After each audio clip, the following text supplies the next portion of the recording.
Ladies and gentlemen, welcome back to the Texas Rangers franchise here on MLB The Show 21 and the MSM Sports Network. Things are getting ugly in the American League West. The Rangers are now 9-1 in their last 10 and lead by a staggering 18 games in the division. This is about wrapped up. Just going to be kind of some housekeeping for the rest of this regular season, as the Rangers, no doubt, are going to win the American League West and move into the playoffs for the third straight season. Basically, what we're going to do is we will play this game against the Yankees, and that honestly might be the final regular season game that we play this season. I might just go ahead and simulate the rest of September and then do like a stats recap at the very end. But yeah, there's not much more to show you guys this season. Here are some of the contract extensions that I've kind of got to mull through. These might be accomplished in the next episode in the season finale. But really, I'm not super high on extending very many of these guys right now. I kind of would rather get to the end of the regular season and see what happens there. Now, the last little bit of housekeeping to make you aware of before we dive into this game: we have called up a couple of guys. Kevin Newman is injured, and then I went ahead and put him down to AAA just while he fully recovers. We hadn't used a minor league option on him at all, so felt comfortable in doing that. Tyler Naquin also on the IL, so DJ Peters comes up. This is his last chance to prove that he can be on our roster next season. He's out of minor league options. And then we've also called up Ben Espinoza, who in his first game as a pro went 1 for 4 against the Oakland A's and hit a home run.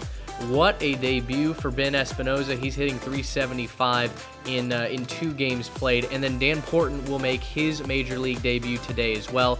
We went ahead and sent Sam Huff down just to get a little bit of excitement going. Wanted to get a couple of guys some big league action as we head towards the end of this regular season. You'll also get to see Tyler Mahle start for the Rangers today against Carlos Rodon and the New York Yankees, who are poised, I believe, to win the American League East. Yeah, they're up by 6 games. So, without any further ado, let's get into today's game as the Rangers are running away with the American League West. Now, we're taking on the New York Yankees today, who have given us lots of trouble in the past. Of course, defeating us in the ALCS back in year 1, and obviously have won the World Series each of these first 2 years. But today, we get to focus on something a little bit more important, and that's Dan Porton making his major league debut. We acquired him from the San Francisco Giants at the trade deadline last season, and he would be catching Tyler Mahle in his major league debut.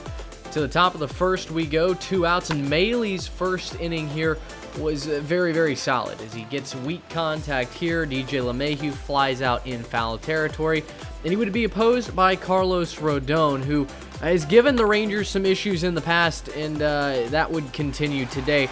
Although David Dahl does lead off with a double down the left field line. Not the hardest hit ball that you've ever seen, especially not with his home runs, but it does the job. The Rangers, though, not going to be able to score here as Rodon buckles down. He gets Trevor Story to pop out here on a 1-0 pitch, and this was just kind of the theme of the day, is Rodon inducing weak contact, not allowing Texas to really put themselves in any great situations. Here, a fastball that Calhoun is just a touch early on, and he'll fly out just in front of the warning track to end the first inning. Top of the second now, 1-2 count on Giancarlo Stanton. Mahle trying to go through 2 hitless innings, and he would do so as he gets big number 27 to swing under the fastball there. We go to the bottom of the second. It's Ben Espinoza to the plate, batting .375 in his first 2 games as a Ranger, and that average is going up as he gets perfect contact down the line into the corner, and Espinoza's double would put a runner in scoring position with just 1 out.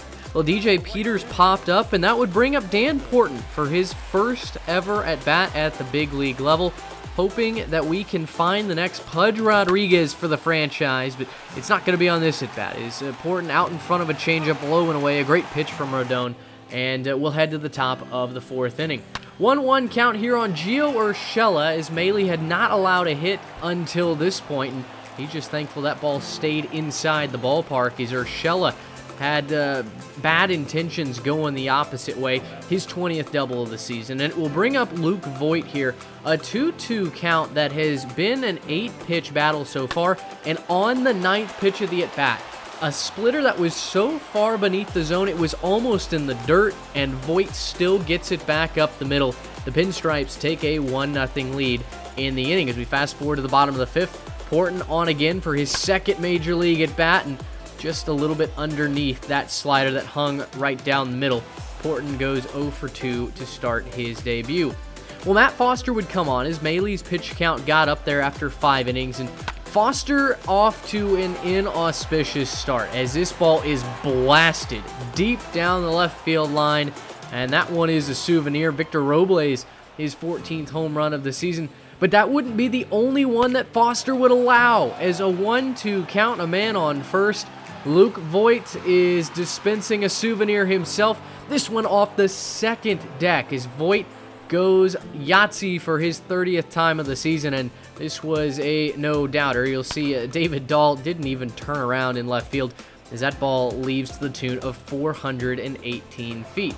So 2 home runs in the inning. We bring in Archie Bradley, and he can't get the job done. This one deep to right center field.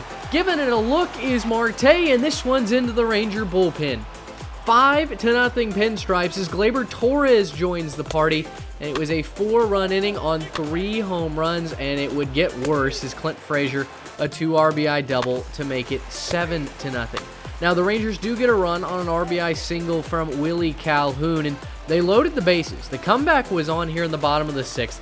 Ben Espinosa to the plate, 1 for 2 with a double, and that's a tailor-made 4-6-3 double play. The Ranger comeback in the 6th goes by the wayside, and Rodon 6 quality innings. As we skip ahead to the 9th, the Rangers got a couple of men on, and then David Dahl with a 2-run home run to make it 7-3. But Ryan Brazier will come in out of the pen, and he secures the victory in Game 1 for the Yankees.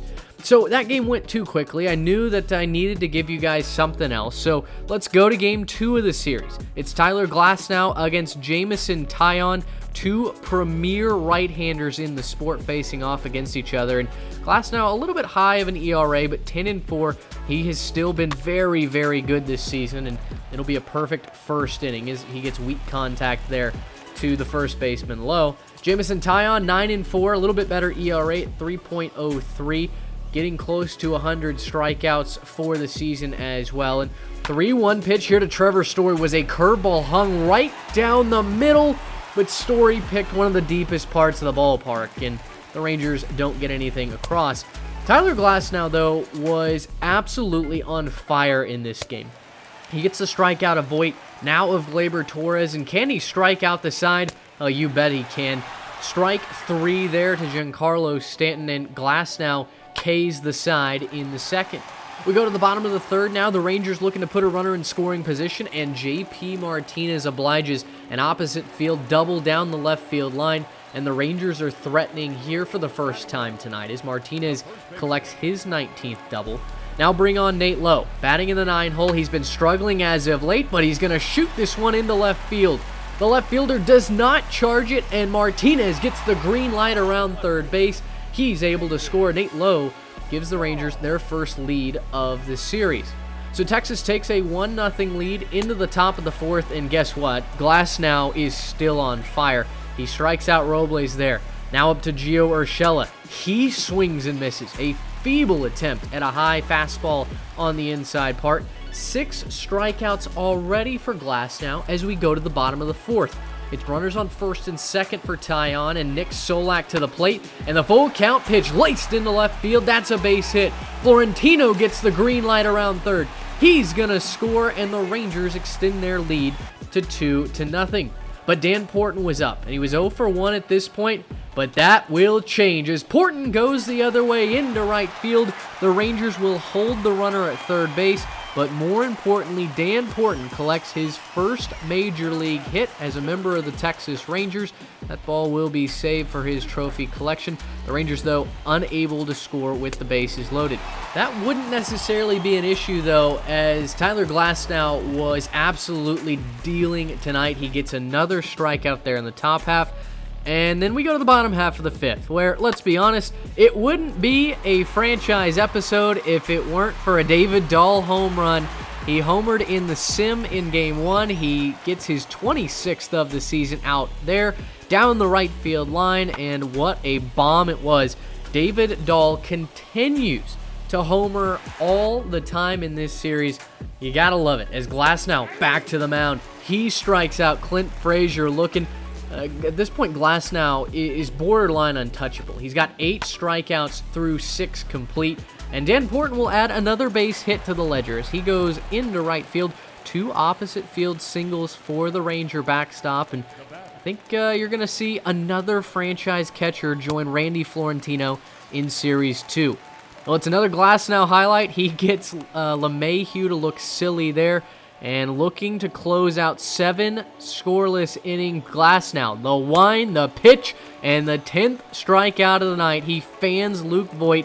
It was 7 scoreless innings for Tyler Glasnow. He was untouchable, just gave up 1 hit. And that strikeout streak would continue into the 8th. As Jose Leclerc comes on, he gets Stanton. He gets Maikel Franco looking at a nice changeup on the inside corner. Franco can't believe it. And now with Kyle Higashioka, he'll pop up into shallow right field as Solak makes the catch, and the Rangers are headed to the 9th. I simulated the bottom half of the inning, and of course the Rangers add more offense. Nick Solak goes 3 for 4 tonight with a 2-run home run and a couple RBIs, and Dan Porton gets his 3rd single of the ballgame. So that meant that it was Jose Leclerc coming back out for the 9th with a 5-run cushion, and he strikes out Clint Frazier for the 1st out. Victor Robles up, 3-2 count, he strikes out. The Yankees, for all of their offense a night ago, have just been unable to replicate that here tonight, and they'll get shut out as the Rangers go 9 scoreless against the Pinstripes tonight. Glasnow goes 7 innings, he strikes out 10, he gave up just 2 hits, and Jameson Taillon takes the loss. Well, as I mentioned in the next episode, likely what I'll do is I'll simulate through the rest of the regular season.